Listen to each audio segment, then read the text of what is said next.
Welcome back to Hillside Ag. Today we're going to be checking out a sprayer that came through our Mondovi shop and got retrofitted with the new See & Spray. Pause. What is See & Spray? If you're not familiar with See & Spray is a technology that only sprays when it sees a weed. We put 36 cameras on the boom, and then it communicates with the display, and when those cameras see a weed, that nozzle is going to inject chemical back onto the weed. It helps with a couple of things. Number one, it's going to cut down on the cost of what we're actually applying because we're only spraying where we need it. And two, it's going to cause less stunt to a plant. Anytime you apply a fertilizer or herbicide, anything like that to a weed, you stunt it for a couple of days and it takes off again. So we're able to boost bushels at this point because we're not stopping its growth for a couple of days, and we're not using as much cost on because we're not spreading the entire field. Becks did a study when it came to actually using See & Spray, and they had some pretty interesting results. We saw a 3 bushel boost along with somewhere around $24 in reduction on input costs. So not only did they make more money on the 3 bushels, they also saved $24 on every acre that they use this technology on. Right. The technician just got done installing the software on the machine, did all the updates that we needed to make this thing work, and added all the hardware to it. I'm going to roll some footage of that in the shop here. I just run the wires for the cameras up to about the mirrors where the last camera is on these GPUs. This one only has 4 that I'm seeing. Sure. Oh yeah. I haven't pulled the sticker off the cameras yet, just to kind of IMU sensor. Yep. There's 2 of them that are on it. The other one was just up here below the GPU. After it got done in the shop, Justin and I spent a little bit of time out here in the parking lot, let's say, just making sure that everything was kind of ready. Justin did the majority of the work. I just showed up at the end like a blister to see what I could come up with. And now all the activations should be on the machine. Everything should be updated and ready to go. So we're just going to jump up in the machine here. We're going to see if it starts first. It is a little cold out today, and if you can't tell, it is snowing. I think it's like 8 or 9 degrees outside. Typically, the engines in these things are pretty good cold starters when it comes to tractors, but we'll see on a sprayer, I guess.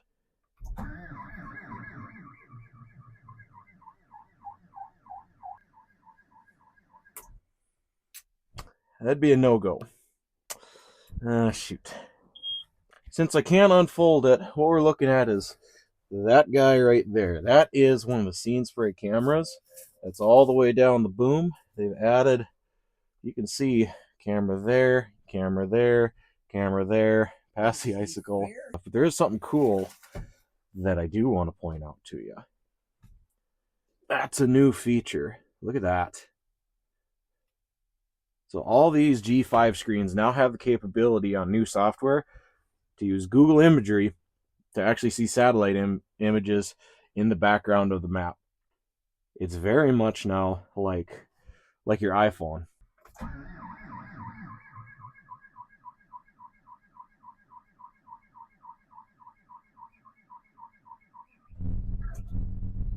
Oh, there she is. Come on, sweetie. That's better. Oh, that guy? You don't need to worry about that guy. Oh, beauty. We're going to let her idle for a little bit, get some heat in it, and then we're going to go up to the field up here. We're going to unfold it and check out a couple of things. I'm still not sure. Ooh, those hydraulics are cold. This thing hangs so far out there. This is a 120-foot sprayer, so we're 120 feet wide. Stop and think about that for a minute. The average tractor trailer van is 53 feet long. So a semi-trailer doesn't even cover half this boom for how long it is. That is just insane. We talked about how we have so many cameras on this boom. We actually have a menu we can go into and we can see what each of those cameras are doing. You can click into that camera and you can actually see what's going on. And then you can flip-flop through the cameras. So we got camera 1, and you can see it's changing the nozzles, of what nozzles it's controlling. The way a sprayer works is over there on the left-hand side, that's going to be nozzle 1. All the way on the right-hand side, that's going to be the last nozzle in the run. So we've got multiple cameras checking multiple nozzles to make sure that we're covering all the angles. And then it's feeding that data back to the machine. We have the capabilities of telling it how big of a patch we want it to spray. So if one of the cameras picks up a weed, right now the way it says, it's going to spray a 4-inch by 10-inch square around that weed in order to actually get it taken care of. You can really shrink that down, or you can make it insanely large just to make sure that you cover everything. It's really up to operator choice, but the smaller that grid is, the more money a guy's going to save by not spraying out the product. We come in here, we check our spray sensitivity, we can tell it, do we want to, when we have it on low, we need to see a significant weed in order for it to spray. But if we come over here on the higher sensitivity range, the smaller the weed or vegetation it sees, it's going to spray just to make sure that you get it done. But I do need to drop my staircase to heaven. Yep. Oh, ground's so much nicer than it did before. So here are all those cameras. We actually come around here. There's what the camera looks like. So that camera's facing forward. It's looking ahead of the machine to try and figure out what weed is in front of it. Now, with that being said, on the back of the machine, we've got our nozzle bodies here. You'll notice the nozzle body is pointed backwards. You got the camera up front, it's pointing forward. The nozzle on the back is pointing backwards. So as we're traveling with the speed, it does a calculation of how fast you're going, and then as it sees the weed, it can determine what is spraying out through the back. And it does that all the way along this entire system. As we get closer to the center of the boom, we've got all these different controllers online here. Those are those controllers we were looking at earlier in the cab. We've got 6 of them that are actually controlling the See and Spray technology and processing that imagery. We've got 1 on each boom, and then we got 4 of them back here. I'm kind of surprised. The technician who installed this was surprised too. Is there a lot going on here? Yes. But as far as the install goes, remind you, this machine never had this product on here. This is something that was added on, and it kind of looks like it's supposed to belong there. And even like if you look at the wiring on this thing and how everything is run, I don't see anything to be concerned with ripping it off or being in the way unless there's a major disaster, which does happen around here. We got those dastardly things all over on the edge of our fields. So there's always a potential that something can happen. But these brackets that are on here, they got, if you look, it's not the whole bracket that's flexing, it's the entire boom that's flexing. Especially on these breakaways, they're designed to take some abuse. Your suction cup to the window now.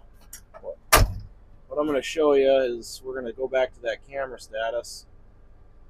So we're streaming. Sorry. As I get rolling here, you see the cameras will start moving with the machine. And I know it's kind of a crummy show here because it's snowy out. But it's just going to keep looking for those weeds, and then if it were to detect something, it would trigger it to spray out the back. You should be able to run up to, it's either 10 or 12 miles an hour with this thing. So you got pretty good speed that you can run with it. Even as we switch it to nozzles 32 through 36 here, you can see there's your rear tire, so it's paying attention to what's happening directly behind it as we're driving around. One other thing I do want to point out about this See and Spray tech. So this machine is set up with the See and Spray technology, but that doesn't necessarily mean that the customer has to use it all the time. So if they get in a situation where they don't want to run See and Spray and they want to spray traditionally where they make sure they get full coverage, they still have the capability of doing so. They don't have to use this technology all the time. They only need to use it when it makes sense, because there are going to be situations like when you're doing your first pass or if you're doing what we call burn down, where we want to make sure that we don't have like a cover crop left, we may not want to use this because it doesn't make sense. So you can shut it off and run this thing like a traditional sprayer with an ExactApply nozzle body. But if you want to turn the See and Spray on, if you're doing a first season or a second season spray pass and you want to save chemical, you only want to spray the weeds that are popping up, we don't want to apply anywhere everywhere, you turn it on, set your sensitivity, and away you go, and watch the savings roll in.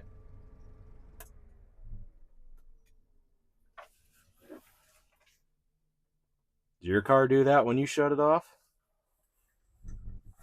Just like having amp steps on a caddy, these things are sweet.